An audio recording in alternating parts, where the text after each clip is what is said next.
Assalamualaikum warahmatullahi wabarakatuh. Ya, pada pertemuan kali ini kita mau update perkembangan atau pantau kesehatan ikan di Alfam Nigapi.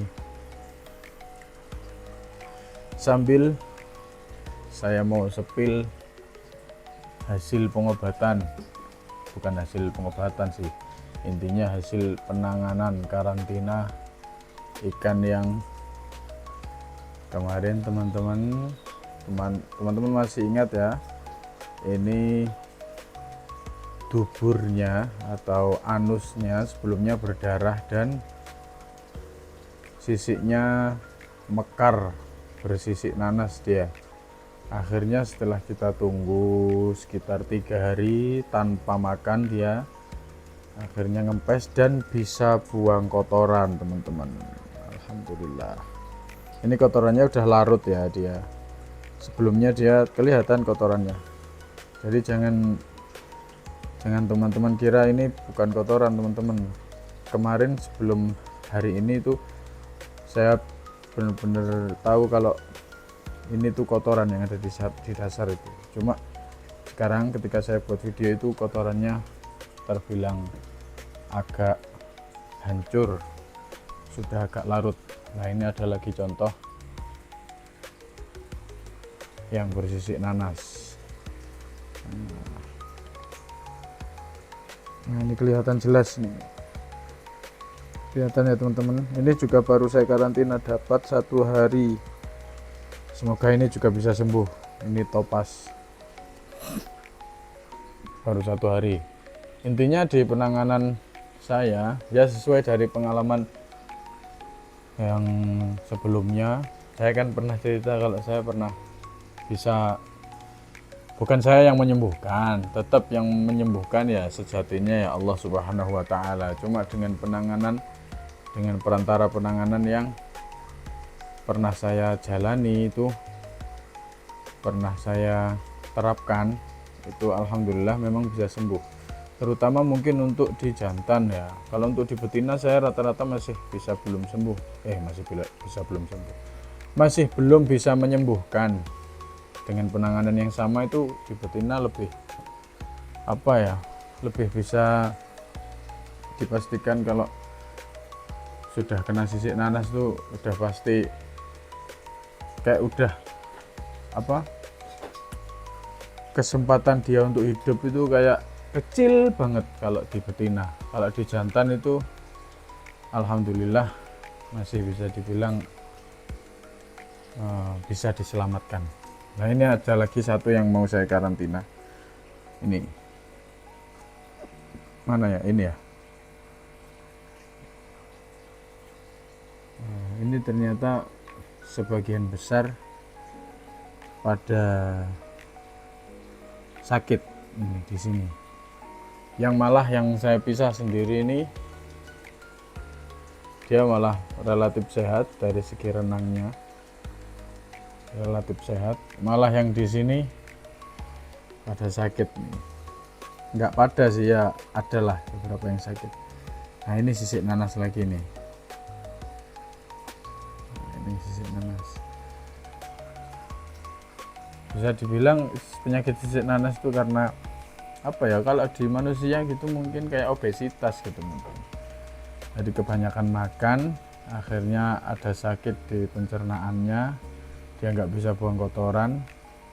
Dan tujuan diterapkannya penanganan yang seperti saya lakukan ini, itu intinya dia biar nggak kebanyakan makan, biar nggak ngisi perut lagi, lalu penyakitnya itu bisa lebih fokus diberantas oleh sistem imunnya sendiri, seperti itu teman-teman.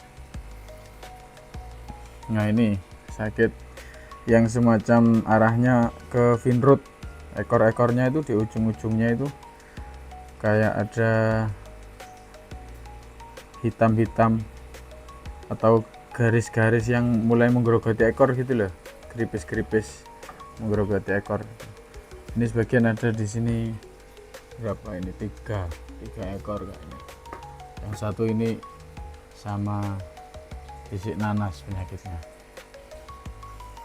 satu ini, dua itu, tiga ini, ada 3 ekor, yang lainnya sehat.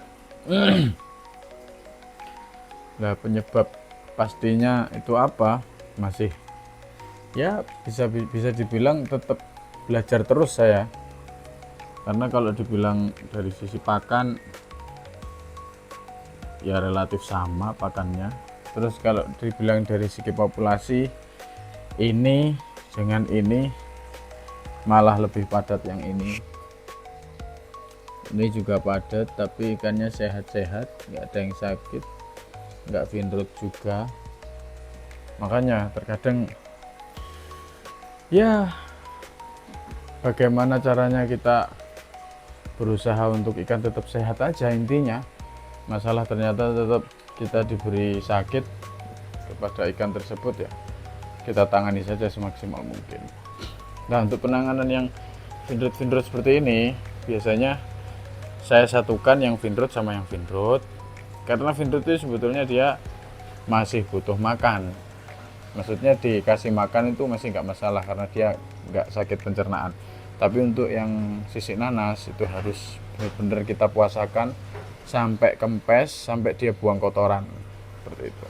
Kalau dia udah buang kotoran, bisa kita kembalikan lagi di media pemeliharaan, seperti itu. Nah, habis kita cek kesehatan ikan yang ada di indoor, sekarang kita cek kesehatan ikan yang ada di outdoor atau semi outdoor.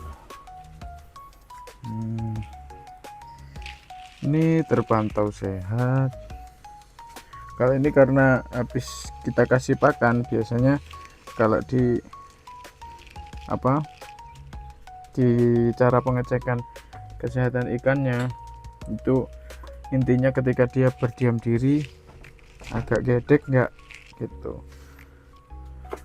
Soalnya kalau ikan posisi habis kasih makan itu dia rata-rata diem gitu, berdiam diri gitu. Nah, ini aman, sehat, berenangnya tuh nggak gedek, diemnya juga nggak gedek, ini juga sehat. Pingu ini juga sehat, betina HB purple. Nanti kalau ada yang sekiranya kurang sehat, saya kasih tunjuk teman-teman kenapa saya bilang itu kurang sehat. Nah, ini aman, bisa dilihat teman-teman ya, macam-macam ya airnya. Kalau yang ada di outdoor ya, ada yang kotor banget, terutama di dasar. Kalau di dasar kebanyakan memang kotor, karena dari kotoran tersebut juga sumber terciptanya bakteri baik, seperti itu. Ini juga sehat. Bisa juga diceknya itu dengan cara jari kita masuk, kita kupiak itu dia gercep mendekat apa tidak gitu. Tapi itu di beberapa karakter ikan, nggak semua seperti itu. Terkadang ya ada juga yang digitukan juga nggak mau mendekat, alias malah lari-larian, panik dia kayak gitu. Tapi kalau rata-rata sih di ikan saya, ini tangan saya belum masuk udah pada mendekat, udah pada kesini semua. Yang di sana jarang. Nah, ketika jari saya mendekat, pada kemari dia loh. Ngiranya itu kita mau ngasih makan lagi dia, padahal ini pakannya masih ada. Nah, ini pakannya cacing sutra ya, seperti itu loh. Ada juga yang keruhnya seperti ini ada ikannya ini, cuma nggak mau mendekat. Nah, ada juga yang karakternya seperti ini, kalau airnya dalam terus keruh, kadang seperti itu. Ini pingu ini dia pada diam di pojok ini, nggak kelihatan nih. Di sana dia sebenarnya banyak ini ikannya.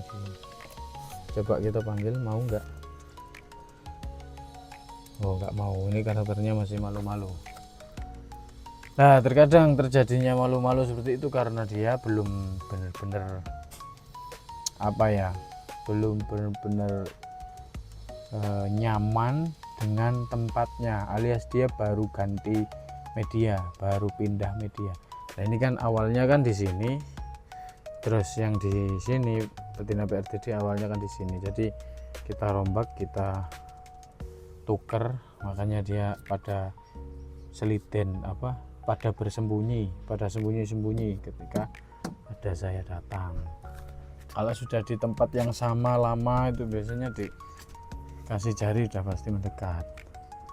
Nah, ini juga contoh, ini mau mendekat. Ini juga mendekat. Ini betina full gold. Ya seperti itulah kira-kira.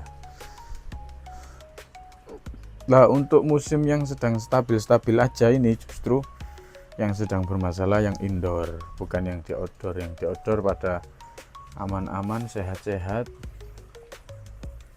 Nah, ini black, betina black, betina full black. Ya, keseluruhan di outdoor aman sentosa jaya. Malah yang di outdoor yang di indoor tadi yang pingu aja tapi yang bermasalah, yang lain aman.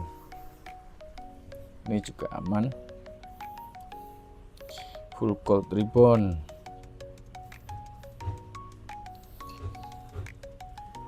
Ini juga aman. Alhamdulillah di outdoor terbilang aman semuanya, aman sentosa. Nah, ini rencananya mau saya rombak total, ini mau bersihkan puing-puing yang berserakan ini. Nanti kita buat lagi rak-rakan di sini.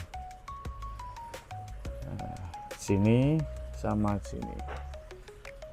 Box kulkas mungkin di sini, box kulkas 1 untuk pembesaran moli. Molinya itu mulai agak lama itu besarnya karena medianya kecil. Saya naruh moli kan cuma di sini, jadi lama besarnya. Kalau moli di media yang kecil harus diperbesar medianya. Ya rencananya ya ini box kulkas ini seperti itu. Ya mungkin itu saja video kali ini, kita pantau-pantau ikan. Alhamdulillah keseluruhan sakit keseluruhan sehat kok, keseluruhan sakit 90% atau bahkan lebih. Ikan-ikan pada sehat, yang sakit cuma yang ada di pingu beberapa. Nah, itu tetap harus kita tangani, walaupun sebenarnya di saya pingu lagi punya sangat banyak dan sehat-sehat. Yang bermasalah ya cuma satu wadah itu tadi, cuma di wadah ini doang, seperti itu.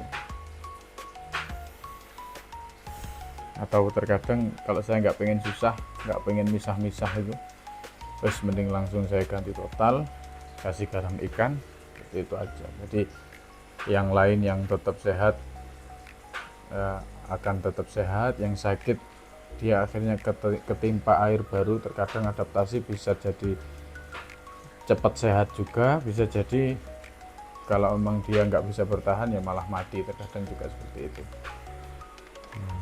Intinya kita jangan malah meremehkan terus nggak kita tangani, itu jangan, tetap harus kita tangani, seperti itu teman-teman. Oke, mungkin cukup itu saja video kali ini. Barangkali ada kritik dan saran bisa kita diskusikan di kolom komentar. Apabila ada salah kata, saya mohon maaf yang sebesar-besarnya. Akhirul kalam, assalamualaikum warahmatullahi wabarakatuh.